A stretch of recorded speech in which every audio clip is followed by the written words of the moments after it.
Quý vị đang theo dõi chương trình Thế giới hôm nay. Sau đây là những tin tức đáng chú ý có trong chương trình. Vài ngày qua, EU và Kiev hàn học với nhau sau khi Chủ tịch Ủy ban châu Âu EC, bà Ursula von der Leyen đăng tải công khai số liệu binh lính thương vong của Ukraine trong 9 tháng xung đột với Nga. Trong phản ứng liên quan tiếp theo, EU cho rằng họ không cần phải xin lỗi vì hành động này. Trong khi đó, phía Ukraine cũng có động thái mới khi công bố số quân thương vong chính thức của nước này trong xung đột, rơi vào khoảng 10.000 đến 13.000 binh lính. Thêm thông tin củng cố lập luận phương Tây đang cạn kiệt kho dự trữ vũ khí cho Ukraine được truyền thông đưa ra gần đây.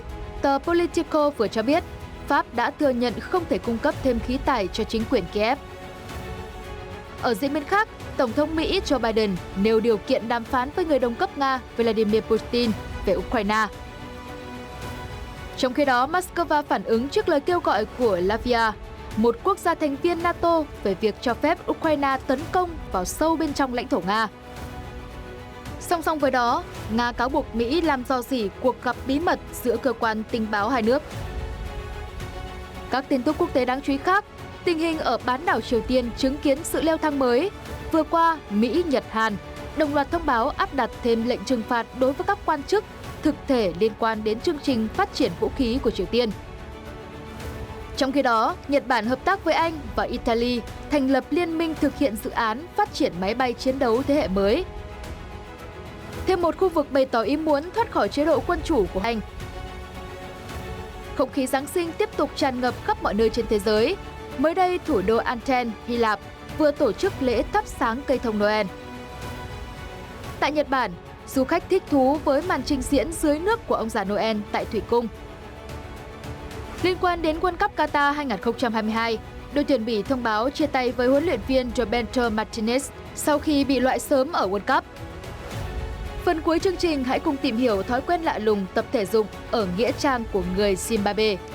Tất cả sẽ được gửi đến quý vị ngay sau đây.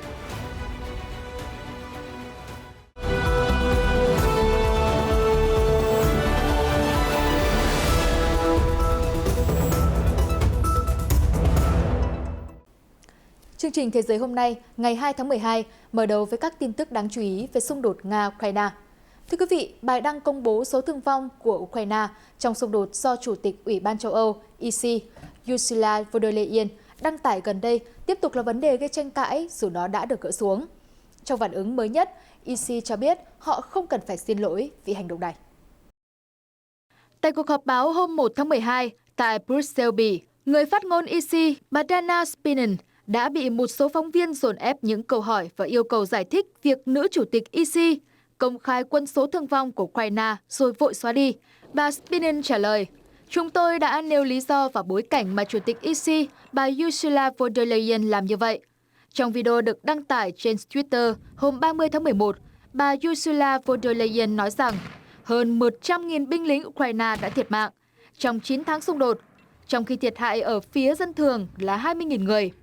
Sau đó, bài đăng đã biến mất và được thay thế bằng một phiên bản khác không có các số liệu nêu trên. Vào thời điểm đó, người phát ngôn EC, bà Dana Spiden cho biết, con số mà Chủ tịch EC đưa ra được ước tính từ các nguồn và bao gồm tất cả những người thiệt mạng và bị thương trong xung đột. Tuy nhiên, Kiev đã bày tỏ thái độ gay gắt trước động thái của nữ Chủ tịch EC. Giới chức Ukraine cho rằng đó là thông tin mật và nếu cần công khai, nó phải được quan chức cấp cao nước này công bố. Trong khi đó, phía Moscow lại chế nhạo. Phó Chủ tịch Hội đồng An ninh Liên bang Nga, ông Dmitry Medvedev đã nói, rõ ràng bà Ursula von der Leyen đã bị các cấp trên của mình ở Washington chỉ mặt, thật nhục nhã, làm dưới có EU, chỉ có tiểu bang thứ 51 của Mỹ. Sau khi có phản ứng gay gắt trước động thái của EU, phía Ukraine cũng vừa công bố dữ liệu chính thức về số binh sĩ thương vong trong cuộc xung đột với Nga. Theo ông Mikhailo Podolyak, vấn đề Tổng thống Ukraine, con số này rơi vào khoảng từ 10.000 đến 13.000 binh sĩ. Chia sẻ trong cuộc phỏng vấn với kênh truyền hình địa phương Kanov 24, ông Podolyak đã nói, sau khi tổng hợp các số liệu chính thức từ Bộ Tổng tham mưu và các chỉ huy cấp cao, chúng tôi ước tính lực lượng vũ trang Ukraine đã mất 10.000 đến 13.000 binh sĩ kể từ khi xung đột nổ ra. Cố vấn Tổng thống Ukraine còn nhấn mạnh, chúng tôi sẵn sàng công khai những thiệt hại về mặt quân số. Lần cuối Ukraine đưa ra dữ liệu về số binh lính thương vong trong xung đột là vào cuối tháng 8. Tại thời điểm đó, người đứng đầu lực lượng vũ trang Ukraine cho biết gần 9.000 quân nhân của nước này đã chết vì cuộc chiến với Nga. Trong khi đó, Kiev và các đồng minh phương Tây dự đoán quân đội Nga gánh chịu tổn thất cao hơn đáng kể. Ông Oleksiy Antovich, một cố vấn khác của Tổng thống Ukraine cho biết thiệt hại về người của Nga cao gấp 7 lần so với Ukraine, trong khi một vị tướng hàng đầu của Mỹ hồi tháng trước ước tính 100.000 binh sĩ Nga đã thiệt mạng hoặc bị thương trong xung đột. Người này đồng thời nói rằng phía Ukraine có thể chịu mức thương vong tương tự. Giữa lúc nhiều nước phương Tây tuyên bố tăng cường hỗ trợ Ukraine trong cuộc xung đột ngày càng khốc liệt với Nga, mới đây tờ Politico dẫn một nguồn tin giấu tên cho biết Pháp đã thừa nhận một cách không chính thức rằng họ đã cạn kiệt kho dự trữ và không thể gửi thêm vũ khí đến Ukraine. Bài viết gần đây trên Politico có đoạn Pháp đã thừa nhận một cách kín đáo rằng họ không còn đủ khả năng tiếp tục viện trợ quân sự cho chính quyền Kiev và Paris sẽ bù đắp khoảng trống này bằng các hỗ trợ nhân đạo. Trong đó, Pháp dự định sẽ tổ chức một hội nghị về tái thiết Ukraine trong tháng này. Thông tin trên đã củng cố thêm lập luận được đưa ra gần đây cho phần lớn các quốc gia thành viên trong NATO đang rơi vào tình trạng cạn kiệt khí tài quân sự vì Ukraine. Một bài viết của tờ New York Times nêu rõ, kho dự trữ vũ khí của 20 trong tổng số 30 thành viên khối quân sự do Mỹ dẫn đầu đã bị khai thác tương đối nhiều. Theo tờ báo này, chỉ một số ít cường quốc quân sự như Pháp, Đức, Italy và Hà Lan còn đủ khả năng duy trì hoặc tăng cường viện trợ vũ khí cho Ukraine. Theo số liệu do Viện Kinh tế Thế giới Kell cung cấp, Pháp chỉ đứng thứ 8 về viện trợ quân sự cho Ukraine, thua xa Mỹ, Anh, Đức và Ba Lan, khi cam kết hỗ trợ khoảng 220 triệu euro. Cùng chuyển sang các thông tin đáng chú ý khác về xung đột ở Đông Âu. Mới đây, Tổng thống Mỹ Joe Biden vừa cho biết ông mong muốn có cuộc thảo luận với người đồng cấp Nga Vladimir Putin để tìm kiếm giải pháp cho cuộc xung đột ở Ukraine. Song cũng nêu rõ kế hoạch này sẽ không được hiện trong thời điểm hiện tại.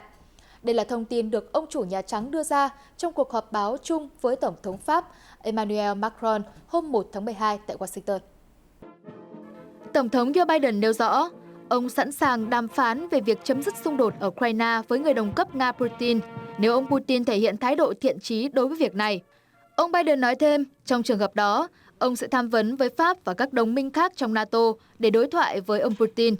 Về phía mình, Tổng thống Pháp Emmanuel Macron cũng nhấn mạnh về tầm quan trọng của việc duy trì đối thoại. Nhà lãnh đạo cho biết ông sẽ tiếp tục đàm thoại với người đồng cấp Pháp Putin để ngăn chặn xung đột ở Ukraine leo thang, đặc biệt là các vấn đề an ninh liên quan đến nhà máy điện hạt nhân Zaporizhzhia, nơi chứng kiến các màn giao tranh làm dấy lên các nguy cơ về một thảm họa hạt nhân tồi tệ.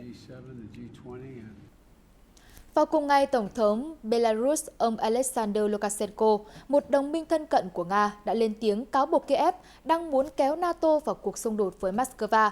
Thông tin được trang RT đăng tải. Phát biểu tại cuộc họp của chính phủ về các vấn đề quốc phòng hôm 1 tháng 12, Tổng thống Belarus Alexander Lukashenko cho biết tình hình tại các khu vực biên giới của nước này, quốc gia có chung đường biên giới với 3 thành viên NATO và cả Nga, Ukraine, đang căng thẳng. Theo ông Lukashenko, các cơ quan an ninh của Belarus gần đây đã ghi nhận sự gia tăng đáng kể của các vụ khiêu khích. Nhà lãnh đạo nhận định rằng Ukraine đang cố gắng tìm bất kỳ cái cớ nào để lôi kéo NATO vào cuộc xung đột với Nga. Khi đề cập đến sự cố tên lửa rơi khiến 2 người chết tại thị trấn biên giới của Ba Lan do tên lửa phòng không của Ukraine gây ra. Tổng thống Lukashenko cũng cáo buộc các quốc gia phương Tây đang tăng cường sự hiện diện quân sự, cũng như gia tăng cường độ tập trận ở các nước láng giềng Belarus. Tất cả những diễn biến nêu trên đang làm trầm trọng thêm tình trạng chính trị, quân sự ở Belarus cũng như khu vực, vốn đã căng thẳng. Nhà lãnh đạo cảnh báo, từ lâu, Belarus đã bày tỏ lo ngại về các mối đe dọa từ phương Tây và Ukraine. Nước này từng khẳng định rằng không tham gia xung đột ở Ukraine hay có ý định gây gấn gì với các quốc gia láng giềng, nhưng sẽ sẵn sàng chiến đấu để bảo vệ chủ quyền quốc gia nếu bị tấn công. Thưa quý vị, gần đây ông Edgar Rinkevich, Ngoại trưởng Latvia, một quốc gia thành viên NATO, đã gây chú ý khi kêu gọi khối quân sự lớn nhất thế giới cho phép Kiev dùng vũ khí phương Tây tấn công sâu vào bên trong lãnh thổ Nga. Phản ứng trước động thái này, Moscow đã mô tả đây là một hành động khơi mào cho một cuộc chiến trên diện rộng. Viết trên Telegram hôm 1 tháng 12, Đại sứ Nga tại Latvia, Mikhail Vanin cho rằng, ngay cả các chuyên gia quân sự, họ cũng không đưa ra một lời kêu gọi như của người đứng đầu cơ quan ngoại giao Latvia. Theo ông Vanin, nhiệm vụ của các nhà ngoại giao là nỗ lực tìm kiếm giải pháp hòa bình. Bên cạnh đó, vị đại sứ Nga còn chỉ ra rằng, động thái của Ngoại trưởng Latvia cho thấy rõ một chính quyền Kiev bù nhìn, không dám thực hiện một cách đi riêng lẻ nếu không có sự hỗ trợ từ phương Tây. Latvia cùng các quốc gia khác trong khu vực Baltic đã dành sự ủng hộ mạnh mẽ cho Ukraine trong cuộc xung đột với Nga bằng việc liên tục kêu gọi tăng cường viện trợ cho Kiev và áp đặt thêm các biện pháp đối với Nga. Trong cuộc họp báo về vấn đề an ninh ở châu Âu diễn ra vào cùng ngày, Ngoại trưởng Nga ông Sergei Lavrov đã cáo buộc Washington làm rò rỉ thông tin cuộc gặp bí mật giữa Giám đốc Cơ quan Tình báo Đối ngoại của Nga William Burns và người đứng đầu Cơ quan Tình báo Trung ương Hoa Kỳ CIA. Theo ông Lavrov, dù phía Washington khẳng định buổi gặp đã được giữ kín, nhưng thông tin đã bị tiết lộ ngay khi phái đoàn Mỹ đến Thổ Nhĩ Kỳ. Nhà ngoại giao hàng đầu nước Nga khẳng định rằng chính người Mỹ đã yêu cầu chúng tôi giữ bí mật tuyệt đối. Thông tin về cuộc gặp ở thủ đô Ankara của Thổ Nhĩ Kỳ không được tiết lộ dưới bất kỳ hình thức. Moscow đã đồng ý, nhưng ngay sau khi phái đoàn Mỹ đến Ankara, thông tin đã bị rò rỉ ngay lập tức. Chúng tôi không biết từ đâu, có thể Nhà Trắng hay Bộ Ngoại giao Mỹ đã làm lộ thông tin về buổi gặp. Ông Lavrov cho biết, sau đó, Giám đốc Cơ quan Tình báo Đối ngoại của Nga Sergei Naryshkin đã phải thảo luận công khai về cuộc họp và liệt kê các vấn đề được đưa ra, trong đó bao gồm an ninh hạt nhân, ổn định chiến lược và hoạt động quân sự đặc biệt ở Ukraine. Trước đó, phía Washington là bên chủ động đưa ra sáng kiến về việc tổ chức cuộc họp trực tiếp giữa cơ quan tình báo hai nước ở Thổ Nhĩ Kỳ. Liên quan đến tình hình tại bán đảo Triều Tiên, mới đây Mỹ tiếp tục có động thái mới nhằm gia tăng áp lực đối với Bình Nhưỡng sau khi nước này tăng cường thử vũ khí với mức độ nhiều chưa từng có trong thời gian qua. Cụ thể, Washington vừa áp đặt lệnh trừng phạt 3 quan chức cấp cao, đóng vai trò quan trọng trong hoạt động phát triển vũ khí hủy diệt hàng loạt của Triều Tiên. Reuters cho biết, Bộ Tài chính Mỹ đã nêu tên 3 cá nhân bị trừng phạt bao gồm cựu giám đốc chương trình vũ khí Triều Tiên Yu Jin, cựu phó giám đốc Cục Công nghiệp Đạn dược John Hyo và cựu chủ nhiệm Tổng cục Chính trị Quân đội Nhân dân Triều Tiên Kim Su-gin. Theo đó, tài sản ở Mỹ của những người nêu trên sẽ bị phong tỏa và mọi giao dịch với các cá nhân này cũng bị cấm. Trước đó, 3 quan chức cấp cao của Triều Tiên đã bị Liên minh châu Âu liệt vào danh sách trừng phạt hồi tháng 4. Chỉ tính trong năm nay, Triều Tiên đã tiến hành hơn 60 vụ phóng tên lửa. Lần gần đây nhất là vào ngày 18 tháng 11. Điều này đã làm dấy lên nhiều lo ngại cho rằng Bình Nhưỡng sẽ nối lại chương trình thử vũ khí hạt nhân vốn bị đình chỉ từ năm 2017. Trước bối cảnh đó, Mỹ cảnh báo sẽ tiếp tục gây sức ép và thực hiện các biện pháp ngoại giao để phi hạt nhân hóa Triều Tiên. Trong khi đó, hai đồng minh của Mỹ tại khu vực Đông Bắc Á là Nhật Bản và Hàn Quốc cùng ngày cũng có động thái tương tự đối với Bình Nhưỡng nhằm đáp trả và kiềm chế hoạt động thử nghiệm tên lửa ngày càng gia tăng của quốc gia này. Nếu Bộ Ngân khố Mỹ trừng phạt 3 quan chức Triều Tiên là John Hyo, Yu Jin và Kim Su-gin, Bộ Ngoại giao Hàn Quốc đã công bố lệnh trừng phạt đối với 7 cá nhân và 8 thực thể khác của Triều Tiên, trong đó bao gồm một người Singapore và một người Đài Loan có liên quan đến Bình Nhưỡng. Seoul tuyên bố đây là sự đáp trả cứng rắn trước những đợt thử tên lửa và mối đe dọa hạt nhân ngày càng tăng của Triều Tiên. Trong khi đó, phía Bộ Ngoại giao Nhật Bản cho biết Tokyo sẽ trừng phạt 3 thực thể và 1 cá nhân, trong đó gồm nhóm hacker Lazarus do nghi ngờ nhóm này thực hiện các cuộc tấn công mạng nhắm vào Nhật Bản. Có thể thấy, Liên minh Mỹ-Nhật-Hàn đang ngày càng có những động thái cứng rắn trước những hành động của Bình Nhưỡng. Thế nhưng, phía Nga và Trung Quốc lại cho rằng Liên Hợp Quốc nên nới lỏng các lệnh trừng phạt với Triều Tiên để nối lại đàm phán giữa các bên liên quan. Sau Thế chiến thứ hai, năm 2022 được xem là thời điểm Nhật Bản tập trung tăng cường chính sách an ninh quốc gia nhiều nhất, bao gồm tăng chi tiêu quốc phòng và tham gia các liên minh quân sự trong bối cảnh toàn cầu chứng kiến nhiều biến động từ xung đột Đông Âu đến tình hình căng thẳng ở bán đảo Triều Tiên, cũng như khu vực eo biển Đài Loan.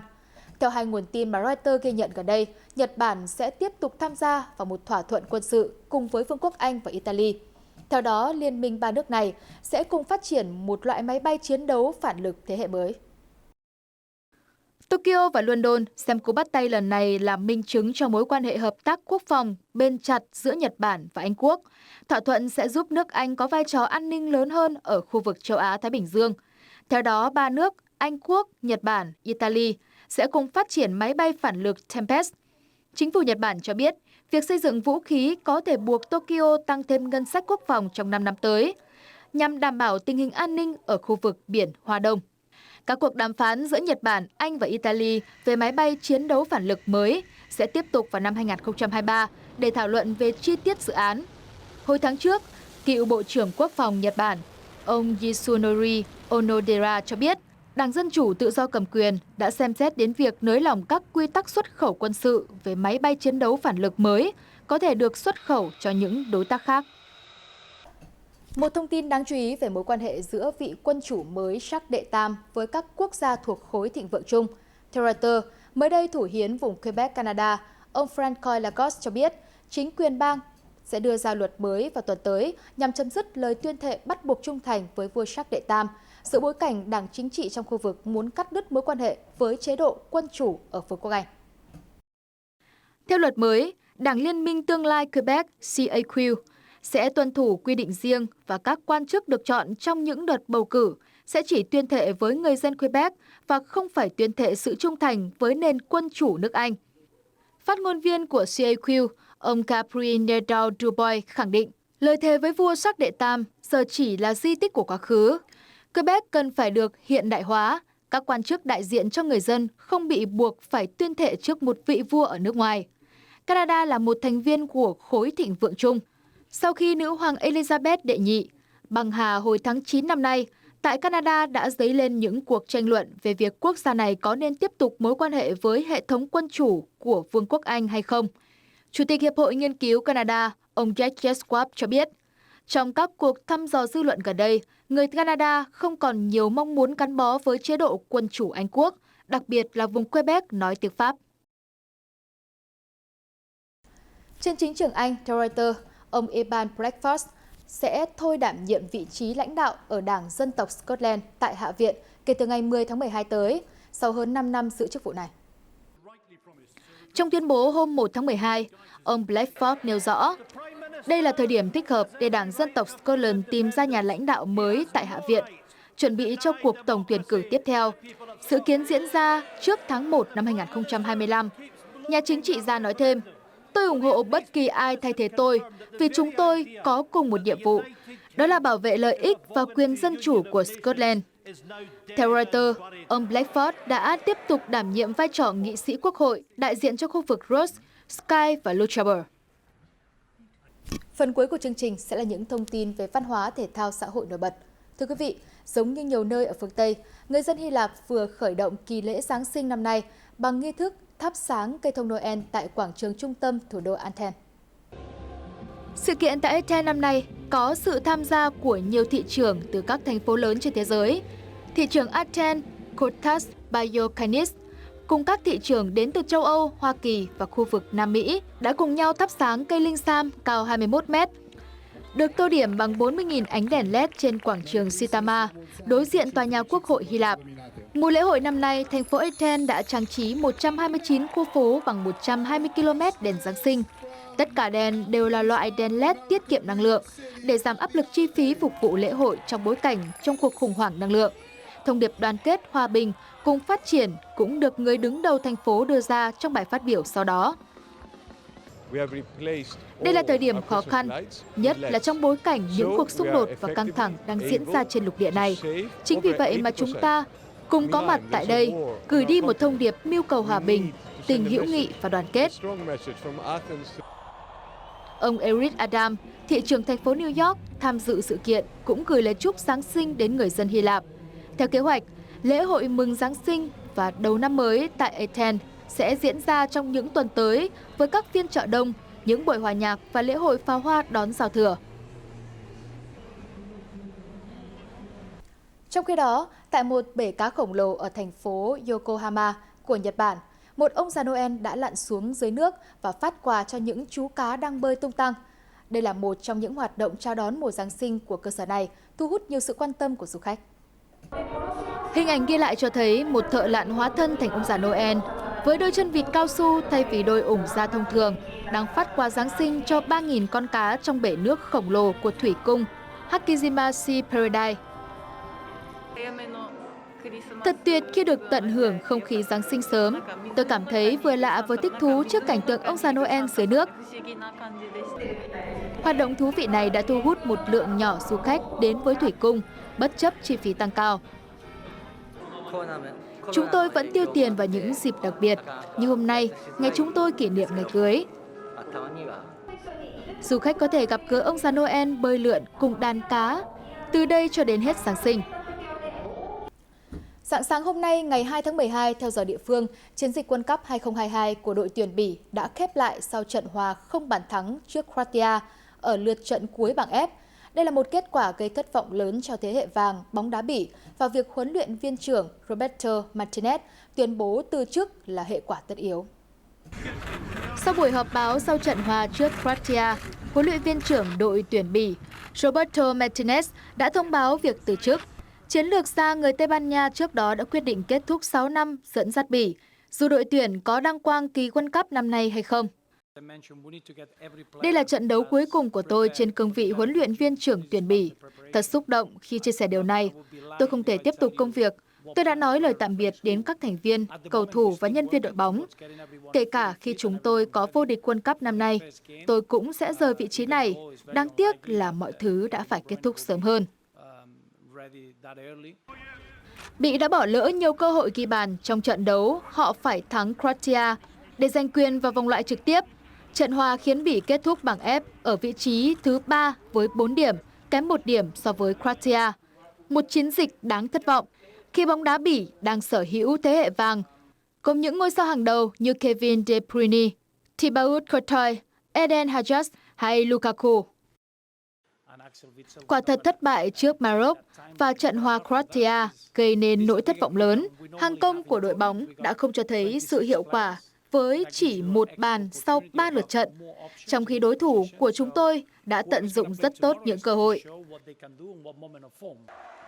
Dưới sự dẫn dắt của Martinez, đội tuyển Bỉ đã vươn lên vị trí số 1 thế giới trên bảng xếp hạng FIFA trong thời gian dài và về thứ 3 chung cuộc kỳ World Cup 2018. Thưa quý vị, World Cup cho mọi người là thông điệp của Ngày hội bóng đá thế giới dành người hâm mộ. Tại khu tị nạn ở Jordan, gác lại âu lo, những người Syria cùng hòa mình vào những trận bóng đá đỉnh cao. Ngồi chen chúc với nhau trong một căn lều tại Zaatari, Jordan, những người tị nạn Syria hồi hộp dõi theo trận đấu World Cup giữa Tunisia và Pháp. Đây là sáng kiến của tổ chức từ thiện Qatar nhằm đưa kỳ World Cup 2022 đến mọi nơi cho mọi người trên thế giới. Tôi rất vui khi chỗ chúng tôi xem được World Cup, bọn trẻ hào hứng trước các trận đấu. Một số người ủng hộ Tunisia và một số khác thì cổ vũ Pháp, còn tôi thì ủng hộ các đội Ả Rập, Qatar, Iran, Ả Rập Xê Út và tôi là người Ả Rập. Sáng kiến FIFA World Cup cho mọi người tôn vinh bóng đá trong cộng đồng người tị nạn và nhập cư, được FIFA cùng chủ nhà Qatar khởi động trong thời điểm diễn ra vòng chung kết World Cup. Theo đó, những khu vực xem bóng đá và các hoạt động đồng hành cùng World Cup được xây dựng ở nhiều địa điểm có người tị nạn trên thế giới. Chúng tôi hướng đến nhóm người dễ bị tổn thương, cùng họ chung vui kỳ World Cup 2022. Chúng tôi đã triển khai chương trình đến người tị nạn ở một số quốc gia như Yemen, Somalia, Bangladesh, Kenya và Liban. Mở cửa năm 2012, Zaatari hiện có khoảng 80.000 người sinh sống. Đây là khu trại tị nạn lớn nhất vùng Trung Đông. Cuối cùng hãy đến với Zimbabwe, nơi người dân đang dần trở lại với thói quen tập thể dục ngoài trời sau khi dịch Covid-19 dần được kiểm soát. Tuy nhiên, do điều kiện cơ sở vật chất trong các phòng tập và công viên đang xuống cấp, nhiều người đã lựa chọn chạy bộ trong khuôn viên nghĩa trang Warren Hill, yên tĩnh và mát mẻ. Buổi sáng tại nghĩa trang công viên Warren Hills, cách trung tâm Harare của Zimbabwe, chừng vài km về phía tây. Rất đông người đến đây để chạy bộ và tập thể dục. Lauris Marubeko, 19 tuổi, ướt đẫm mồ hôi sau một giờ tập luyện cao độ. Anh thức dậy từ 4 giờ sáng cùng hàng chục người đam mê chạy bộ. Đến một địa điểm anh cũng cho là có hơi khác thường để lấy lại sức khỏe sau thời gian dài chịu ảnh hưởng từ dịch bệnh. Trừ phi đến thăm người quá cố trong dịp lễ, mọi người thường không thoải mái khi phải đi qua khu nghĩa trang. Nhưng tôi thấy không có vấn đề gì ở đây. Nhiều người ở nông thôn vẫn còn mê tín dị đoan. Cho đây là điều không tốt, nhưng tôi thì không quan tâm cho lắm.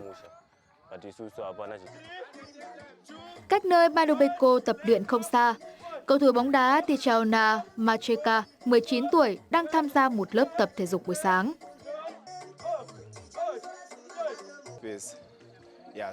Vì không gian thoáng mát nên tôi lựa chọn tập ở đây. Nếu tập ở nhà, chúng tôi có thể gây ồn ào cho hàng xóm xung quanh. Chỉ cần yên tĩnh, mát mẻ, đường xá không xuống cấp là được. Nhiều người Zimbabwe xem những sinh hoạt trong nghĩa trang là điều tối kỵ, ảnh hưởng đến sự tôn nghiêm, thậm chí là mắc phải những vận rủi. Nhưng đa phần người trẻ coi đây là một giải pháp thiết thực để tập luyện thể thao trong điều kiện không gian sống hạn chế. Câu chuyện về thói quen chạy bộ trong nghĩa trang của người dân Zimbabwe vừa rồi đã khép lại chương trình Thế giới hôm nay. Cảm ơn quý vị khán giả đã quan tâm và theo dõi. Xin kính chào và hẹn gặp lại.